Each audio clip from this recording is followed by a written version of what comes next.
Vamos agora estudar o livro do profeta Jonas. O profeta Jonas, o autor deste livro é o próprio profeta Jonas, tá? A data da escritura é cerca do ano de 760 a.C. O tema do livro é a magnitude da misericórdia salvadora de Deus. Nós temos palavras-chave como levanta, preparado e arrependimento. O versículo-chave está em Isaías, está em Jonas, capítulo 1, versículo 12, também o capítulo 3, versículo 5. Capítulo 1, versículo 2, na verdade, diz o seguinte: levanta-te, vai à grande cidade de Nínive e clama contra ela, porque a sua malícia subiu até mim. Capítulo 3, versículo de número 5 diz: e os homens de Nínive creram em Deus e proclamaram jejum e vestiram-se de saco, desde o maior deles até o menor. Então, diferente do livro de Obadias, aqui em Jonas, nós vemos uma pregação e o arrependimento acontecendo por parte dos habitantes aí de Nínive. O propósito é tríplice aqui no livro do profeta Jonas. Primeiro propósito é lembrar ao Israel apóstata, ou seja, o Israel que abandonou a fé. É lembrá-los que Deus, em seu amor e misericórdia, enviará à nação não um profeta único, mas muitos profetas, tá? Para entregar a sua mensagem de arrependimento. Então Deus enviou muitos profetas a Israel antes de Jonas e também depois de Jonas. Vários profetas estiveram profetizando o arrependimento ao povo, tá? E o fim de evitar o castigo que o pecado fatalmente acarreta. Por isso Deus enviou os profetas madrugando e enviando os profetas, como diz o Senhor Jesus Cristo, quantas vezes quis ajuntá-los, como uma galinha ajunta então os seus pintinhos debaixo das asas, os protege, os dá calor. Assim Deus quis ajuntar o povo de Israel, mas eles não quiseram. Foram rebeldes, por isso também a destruição. Mas diferente de Edom, existe uma mensagem aqui de arrependimento, uma proposta de perdão. Segundo propósito é demonstrar a Israel e às nações a magnitude, a amplidão da misericórdia divina e a atividade de Deus através da pregação do arrependimento. Deus não se deixa sem testemunhas. Há mensagens, há pregação, há uma mensagem de arrependimento a todos os povos. Ninguém é inexcusável diante de Deus. Todos ouviram essa mensagem de salvação divina. Terceiro propósito é demonstrar, através da experiência de Jonas, até que ponto Israel decaíra de sua vocação missionária original. Nós sabemos que Deus separou então essa nação, o povo de Israel, para que pudesse levar as boas novas, levar a mensagem de salvação, proclamar a verdade de Deus aos povos, ser um pilar, uma luz para as nações. Mas Israel estava se excusando disso, não estava levando essa mensagem, tá? Então não havia tanta ação missionária por parte de Israel para levar a mensagem de boas novas às nações. Então nós vemos este exemplo do profeta Jonas, que decide fugir ao seu chamado do que ir levar uma mensagem que lhe foi ordenada. Tá? Então, nós temos essa promessa de luz para as nações em Gênesis.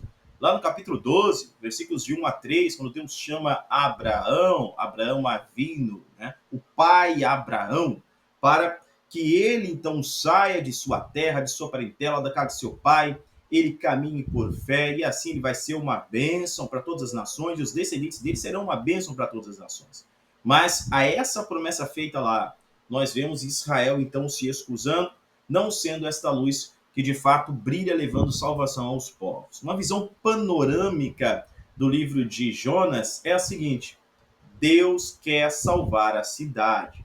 Então nós vemos que no princípio, no primeiro momento, Adão e Eva viviam no jardim do Éden, local perfeito, ali um paraíso na terra. Por causa do pecado, eles são expulsos desse paraíso, eles vão ter filhos e cidades começam a aparecer, né? No meio de toda aquela desolação que o pecado trouxe à humanidade. Então nós temos homicídio e daí para frente novos pecados vão sendo inventados, o homem torna-se inventor de males. Vem por fim o dilúvio, que vai dar fim àquela civilização inicial, e depois do dilúvio nós começamos já a ver Nimrod, né, que se eleva aí como um poderoso caçador diante de Deus. Você pode acompanhar lá em Gênesis capítulo 10 e continuando no capítulo 11 aí você vê alguns descendentes, tá? Então nós temos aí Nimrod, que vai levantar cidades como Babilônia, Babel, Nínive, né, Assur. Então vão ser levantados a partir de Nimrod. Nimrod, quem é ele? Nimrod é um homem que ele quer guerrear pessoalmente com Deus. Ele é contra Deus. Ele é contra o Todo-Poderoso. Ele tem a ideia de construir uma cidade que toque aos céus, Babel, né, para que eles possam fugir de uma futura inundação. Pode ser que o mundo novamente tenha um dilúvio, na imaginação deles. E se essa torre chegasse até os céus, ele mesmo pretendia guerrear pessoalmente contra Deus. Então, por isso, ele recebe o título de poderoso caçador diante de Deus. Ele é alguém que acreditava que poderia lutar pessoalmente contra Deus e vencer. Veja que essa ideia de Nimrod vai permear as nações que vêm a partir dele. Essas cidades que se tornam capitais aí da Síria, se tornam capitais da Babilônia, tá? Vem tudo de Nimrod. Quando nós chegamos na época do exílio babilônico, já com o profeta Daniel, no capítulo 2 de Daniel, Daniel ele vai interpretar um sonho que Nabucodonosor teve.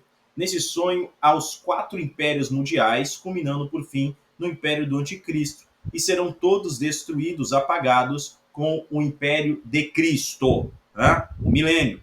Então nós vemos que a cabeça dessa estátua, que representa todas as nações, todos esses impérios mundiais, a cabeça da estátua é de ouro. É uma forma de pensar que vai permear todos esses governos mundiais. Essa cabeça de ouro é a própria Babilônia. Babilônia é fundada pós-dilúvio por Nimrod. Então, essa forma de pensar, de se levantar contra Deus, de querer adoração para si mesmo, você vê o jeito de pensar que o próprio Nabucodonosor tem. Ele se eleva a si mesmo, ele quer glória para si. Por isso Deus o torna como um animal, né? Tudo isso já vem lá de Nimrod, tá? Então o espírito de anticristo, a forma como o anticristo pensa, está presente e vem evoluindo, crescendo desde Nimrod. Desde Nimrod. Mas, assim como essa cidade, né, está absorta, está absolvida, está imersa no pecado, onde abundou o pecado, superabundou a graça. Deus tem interesse em salvar a cidade. Deus tem interesse em salvar os habitantes da cidade. A gente vê essa salvação aí acontecendo em Nínive. Por fim, no livro de Apocalipse, nós concluímos com uma cidade, né? Mas uma cidade perfeita, uma cidade arquitetada, construída, feita pelo próprio Deus. Nós a chamamos Nova Jerusalém Celestial. Capítulo 1, resumo do capítulo 1 do livro de Jonas, é o seguinte: Deus ele vai ordenar então ao profeta Jonas que se levante e vá à grande cidade de Nínive. Está lá no versículo 1, diz: Ora veio a palavra do Senhor a Jonas, filho de Amitai, dizendo, versículo 2, levanta-te, vai à grande cidade de Nínive e clama contra ela, porque a sua malícia subiu até mim. Os pecados dessa cidade subiram até Deus, um limite. Mas Jonas se levanta para fugir, vai para Tarsis, tá? A Espanha. Então, a gente vê nesse capítulo 1 que Jonas vai descer 6 vezes. Veja que tem algumas pessoas vão dizer que Jonas, ele não quer ir pregar, né? Não quer lá levar essa mensagem de salvação até Nínive, porque alguns dizem que os pais de Jonas, então, foram mortos pelos ninivitas, né? Ou familiares de Jonas. Nós não sabemos disso, mas nós sabemos que sim, Israel já foi inimigo da Síria e já foi derrotado pelos ninivitas, sim. Tá? Então, primeiro, Jonas vai descer para Jope. Segundo, Jonas desce para dentro do barco. Terceiro, ele desce para o porão do barco e dorme profundamente, cai em um sono profundo, cai no sono. Depois ele desce para o mar, porque ele é jogado pelos marinheiros ao mar. No mar, ele é engolido pelo grande peixe, ele vai descer ao ventre de peixe. Por fim, o peixe vai mergulhar com Jonas e ele desce até os fundamentos dos montes, até o fundo do oceano. Está no capítulo 2, no versículo 6 isso. Então nós vemos que 6 vezes Jonas acaba descendo. Aquele que está fugindo de Deus apenas retrocede, apenas desce, ele decai. Não há como prosperar numa fuga contra Deus. Se Deus te chamou, te escolheu para uma obra, faça a obra. Confie no Senhor. Não importa o quão difícil pareça essa obra. Se você é chamado por Deus para realizá-la, Deus vai te dar todos os recursos necessários. Ainda que você sinta-se fraco, assim diz o Senhor, vai nessa tua força e livrarás então a Israel. Não é isso? Então prepara-te, levanta-te, vai, não fuja da responsabilidade, porque as coisas só irão piorar nesta fuga do divino. O resumo do capítulo 2, no mais profundo abismo, Jonas, ele vai orar a Deus de dentro do peixe, ele ora, ele se arrepende e ele é salvo pelo Senhor, afinal, a salvação vem do Senhor. Deus vai manifestar a sua misericórdia para com o profeta. O profeta pecou, ele errou contra Deus, ele colocou em perigo, inclusive, os marinheiros, ele é engolido por um peixe, isso era para a morte, mas Jonas vai se arrepender, Deus vai o perdoar, vai ter misericórdia. E ele vai ordenar, então, Deus ordena ao grande peixe para que vomite Jonas em terra, para que ele percorra o caminho até Nínive. Preste muita atenção neste momento. Há pessoas que pregam, dizendo que o peixe vai vomitar Jonas na praia de Nínive. Porém, Nínive não tem praia.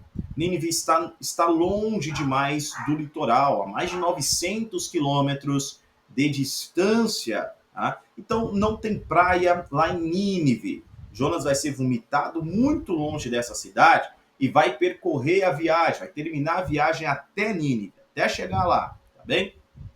Então, continuemos aqui no estudo. Capítulo 3. Jonas recebe novamente a ordem de ir até Nínive e pregar aos habitantes da cidade sobre o juízo que se aproxima. E assim Jonas faz. No capítulo 3, Jonas vai até a cidade de Nínive e ele começa a pregar. Veja, capítulo 3, versículo 3 diz: Levantou-se, pois, Jonas, e foi a Nínive, segundo a palavra de Jeová. Ora, Nínive era uma grande cidade, de 3 dias de jornada. Versículo 4. E começou Jonas a entrar pela cidade, fazendo a jornada de 1 dia, e clamava, dizendo: ainda 40 dias, e Nínive será subvertida. E os homens da cidade creram em Deus, proclamaram um jejum, vestiram-se de saco, desde o maior deles até o menor. Essa notícia vai chegar até o rei, vai chegar até todos. Então, uma cidade que demora 3 dias para percorrê-la. No primeiro dia de pregação, a mensagem se alastra e chega até o rei dessa cidade. Nós vamos ver aqui um grande avivamento acontecendo, isso é um grande milagre. Nesse grande avivamento que irrompe na cidade, desde o rei até o menor, todos passam a jejuar por 3 dias e a suplicar o perdão de Deus. Todos eles vão se converter de seus maus caminhos e recebem o perdão divino para aquela geração. Jesus, mais no futuro, vai estar falando sobre isso, quando Jesus diz que os habitantes de Nínive, aquela geração se levantará e vai condenar, então, as cidades que não deram ouvidos à pregação do próprio Cristo. Cerca de 100 anos depois deste evento de Jonas, a cidade vai ser destruída, tá? Então o povo volta a pecar. Mas esta geração foi salva, converteu-se, arrependendo-se de seus maus caminhos. Resumo do capítulo 4, Jonas ele vai se ressentir contra Deus, porque Deus perdoou os ninivitas, que eram inimigos de Israel. Deus vai usar então uma planta, um verme, um vento oriental no calor do dia, para ensinar ao profeta sobre a grande graça e misericórdia divinas. Veja que Jonas não tem piedade da grande cidade de Nínive, mas ele se ressente porque uma boboreira que milagrosamente cresceu, se tornou grande, o cobriu, fez cobertura sobre ele. Em uma única noite, isso tudo aconteceu. E no dia, quando ele acorda, a boboreira está lá o protegendo do calor do sol. Na noite seguinte, ele dorme, um verme, um bicho vai, um verme destrói essa boboreira. Quando ele acorda, a boboreira está destruída. Então ele se sente contra Deus, ele se ressente do que aconteceu e pede a morte. Porque a boboreira morreu. Deus vai dizer: Jonas, você não plantou, não regou, não trabalhou nessa boboreira. Ela cresceu em uma única noite, durou um dia. Na noite seguinte ela já deixou de existir e você acha razoável pedir a morte por causa disso? E Deus diz: eu não teria piedade da cidade de Nínive, onde moram 120 mil pessoas, além dos animais que estão presentes aí dentro. Então é uma cidade enorme, enorme essa cidade de Nínive. Os estudiosos dizem que ela chegou a ter 600 mil pessoas. Uma cidade muito grande, inclusive para os dias atuais. O tema, então, deste livro é declarar a universalidade do juízo e da misericórdia divina. Quando o povo de Deus deixa de ter os sentimentos de Deus em relação aos demais homens, passa a agir de forma diferente da que lhe é natural e assim assemelha-se em sua ira e arrogância aos povos dos quais deveria se diferenciar. Se o amor de Deus nos faltar, já seremos semelhante àqueles que precisam ouvir a mensagem do amor. Esta mensagem deve estar presente constantemente em nossos lábios, em nossos corações. Amai os homens como a ti mesmo, o próximo como a ti mesmo. Faça aos homens o que você quer que eles também te façam, tá? Proceda para com o próximo, assim como é o seu amor para com Deus. Aí se resume toda a lei e os profetas. Veja, como alguém pode dizer que ama a Deus a quem não viu, diz Tiago, se não ama o próximo a quem vê. Nós temos um contraste entre os livros, então, de Obadias e Jonas. Veja que Obadias descreve a ira de Deus sobre os inimigos de Israel. Jonas descreve a misericórdia de Deus a todos os que se arrependem do mal, que fazem e se convertem de coração, com sinceridade. Edom era próximo de Israel e tinha um parentesco com Israel, descendentes de Esaú. Foram destruídos por causa de sua arrogância e a falta de arrependimento. Já Nínive estava muito distante de Israel, mas foi perdoado devido ao seu humilde reconhecimento de pecado e o aceite da necessidade de misericórdia divina. Veja que, se você ler aí o livro de Jonas e o livro de Obadias, fazer essa comparação, você verá que enquanto os edomitas não arrependeram-se, não queriam arrepender-se, então eles também não tiveram essa oferta de arrependimento. Já no livro de Jonas, não há uma oferta clara de arrependimento. Porém, diante do discurso de destruição, o povo se arrepende, devido ao humilde arrependimento do povo. E arrependimento significa mudança de pensamento, mudança de comportamento. Em 3 dias aquele povo se transformou. Em 3 dias eles abandonaram os erros, eles abandonaram os pecados. 3 dias foram suficientes para gerar uma mudança na decisão divina. Um jejum de 3 dias, um lamento profundo, um arrependimento sincero, pode sim mudar sentenças. Então esse povo recebe assim um grande livramento.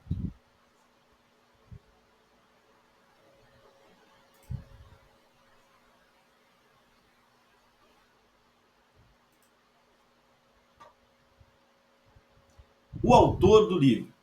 Jonas, então, é o escritor do livro, que traz o seu nome. Ele o escreveu em terceira pessoa, tá? Jonas é filho de Amitai, é da tribo de Zebulon. Você pode conferir isso em 2 Reis, capítulo 14, versículo 25. A tradição dos judeus diz que Jonas é o filho da viúva de Sarepta, que foi ressuscitado por Elias, mas isso não podemos confirmar. Jonas profetizou no começo do reinado de Jeroboão II. Depois disto, ouvi a voz do Senhor que dizia: a quem enviarei? E quem há de ir por nós? Então disse eu: eis-me aqui, envia-me a mim. Isaías 6:8. A chamada missionária de Jonas. Jonas foi um profeta, mas também é considerado um grande evangelista. Veja que poder Jonas recebeu do Senhor, que poder há em sua mensagem. um homem que pregava e multidões se convertiam. Jonas reconhece a chamada que tem, reconhece o poder de evangelizar que Deus lhe confiou, reconhece que a mensagem que ele prega, Deus utiliza para quebrantar corações, e ele vê que é enviado para Nínive, então ele já imagina que a cidade vai se arrepender, vai converter-se ao Senhor. Mas o que Jonas quer não é o livramento da cidade, é a destruição de Nínive. Sendo assim, ele quer fugir. Ele não quer demonstrar, pregar, ser um elemento de demonstração da grande misericórdia divina. Ao contrário, ele quer sim que os pecadores sejam totalmente destruídos. Afinal, eles fizeram mal contra Israel, devem pagar por isso. Então, Jonas foi o meio pelo qual Deus escolheu para pregar a sua mensagem, para que vidas fossem salvas e transformadas. Deus disciplinou Jonas por causa dessa fuga. Deus tinha propósitos de bênção para ele e para a cidade de Nínive. Deus perdoa Jonas, livra ele da morte, o peixe o cospe novamente em terra, mas Jonas não aprendeu com isso. Todos nós tivemos as nossas experiências de salvação. Você sabe quem você era antes de Deus, antes de conhecer o Evangelho. Você vê o quanto a sua vida já está transformada. E a verdade é que Deus ainda tem muito mais para você. Não se recuse a pregar a quem hoje vive da forma como você vivia, ou aos seus olhos, de uma forma ainda pior. Porque é Deus que foi poderoso para te perdoar e te alcançou, é Deus poderoso para perdoar e alcançar o outro também. O pregador ganhou uma cidade pecadora do tamanho, por exemplo, da cidade de Guarapari, no Espírito Santo, cidade famosa. Mateus 12, versículos 39 a 41, é Jesus quem vai usar essa história de Jonas como uma figura para a sua ressurreição, tá? Então ele fala sobre o sinal do profeta Jonas. Jonas versus Paulo. Nós temos aqui alguns contrastes entre estes dois profetas. Sim, Paulo também era profeta. Nós vemos que na igreja Antioquia havia profetas e haviam mestres. Paulo é identificado entre eles. Os dois, Paulo, Jonas, cada um no seu tempo, estavam em meio a uma tempestade. Jonas capítulo 1 e Atos dos Apóstolos, capítulo 27. Compare esses textos. Jonas fugia de Deus e por isso todos no barco pagariam. Paulo seguia a vontade de Deus, por isso todos no barco seriam salvos. Jonas foi engolido por um peixe. Paulo guiou todos até a praia em segurança. O barco afundou. O barco em que Paulo estava afundou. Virou destroços, mas todos foram salvos. Jonas foi lançado ao mar pelos marinheiros, para que não morressem. Assim a tempestade passou e o barco não afundou. O barco em que o apóstolo Paulo estava naufragou despedaçado, mas todos a bordo foram salvos em meio à tempestade. Veja como é importante andar com homens, com mulheres, pessoas de Deus. Se você está andando com homens de Deus, que estão seguindo a vontade de Deus, você também terá a proteção divina sobre você. Se você recebe em casa servos fiéis ao Senhor, há uma bênção sobre a sua casa. Mas muito cuidado para não andar, para não receber, para não se assentar à mesa com quem está fugindo de Deus, porque isso pode trazer tempestades para a sua vida. E isso em todos os âmbitos da vida. Quantos casamentos não naufragam, vão à destruição, porque dão ouvidos a alguém que está fugindo de Deus? Outros, que estavam em meio a grandes tempestades, vão para a calmaria, porque dão ouvidos a pessoas dirigidas pelo Espírito Santo. O arrependimento de Nínive. O arrependimento de Nínive ocorreu provavelmente em um desses dois reinados. Ou Haddad Nirari III, em 810 a 783 a.C., porque o seu governo foi marcado por uma tendência para o monoteísmo. Então eles abandonam o politeísmo, a adoração de vários deuses, e vão migrando para o monoteísmo, a adoração a um único Deus. Ou no reinado de Assur-da III, entre 785 e 733 a.C. Em sua administração houve duas grandes pragas, 765 e 759, e um eclipse do Sol em 763 a.C. Estas ocorrências podem ter sido interpretadas como sinais do juízo divino, preparando a capital da Assíria para a mensagem do profeta Jonas. Então Jonas chega lá, nessa capital, chega então a Nínive, vindo de um grande peixe, né? A gente vê, ele vai chegar fedendo realmente a peixe, né? Ele chega com sinais de um livramento que ele teve. No próprio corpo, ele está trazendo uma mensagem para Nínive. Então, a mensagem que ele prega é impactante para os habitantes dessa cidade. E ele vem sem temor algum, porque Deus que o livrou da morte, certamente o livrará também da mão dos ninivitas. Então, ele prega com intensidade, ele demonstra toda a intensidade do juízo divino. Tá? Então, existe uma fidedignidade histórica aqui. Tem algumas pessoas que vão dizer que o livro de Jonas não passa de uma alegoria, é uma criação fantasiosa. O peixe não engoliu Jonas por 3 dias, tá? Mas nós acreditamos que isso é um fato histórico. Deus que é poderoso para criar o mundo a partir do nada, para trazer o universo à existência, é poderoso para manter um ser humano vivo dentro da barriga de um peixe. E foi exatamente o que ele fez com Jonas. Nós ouvimos até alguns pregadores que dizem que, mesmo que a Bíblia dissesse que uma sardinha engoliu esse profeta, ele acreditaria, porque a Bíblia é quem diz. Bom, isso é uma forma de dizer, né? Até engraçada, mas a verdade é que um grande peixe engoliu o profeta Jonas. E esse é um fato. Tão fato quanto o dilúvio aconteceu, as 10 pragas atingiram o Egito, tão fato quanto a ressurreição do Senhor Jesus Cristo. Dados sobre Nínive, então. Distante cerca de 960 quilômetros de Israel, uma viagem de 3 meses nos tempos bíblicos. Era uma das cidades que foram erguidas por Nirod, lá em Gênesis capítulo 10, versículo 11. Você pode acompanhar esse texto.